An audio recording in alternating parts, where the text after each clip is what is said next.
मैं भाई यहाँ पे जब भी आता हूँ ना, ये रोड के किनारे ये टॉमी बैठे रहता है, मेरे टॉमी की तरह ही देखते रहता है, मस्त प्यारा सा, बहुत अच्छा है। तो इससे मिलने का प्रयास करे क्या?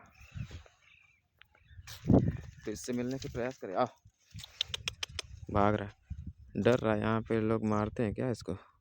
आओ।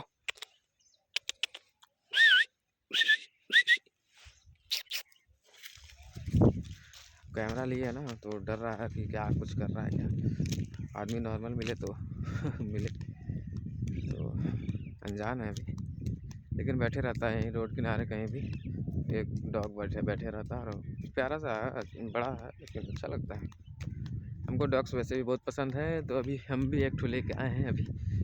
और पूरा ठंडी ढूंढते रह गए, एक भी कुत्ता नहीं मिला। मैं ढूंढते रह गया, परेशान हो गया, चारों तरफ बहुत दूर दूर तक गया, लेकिन कहीं नहीं दिखा।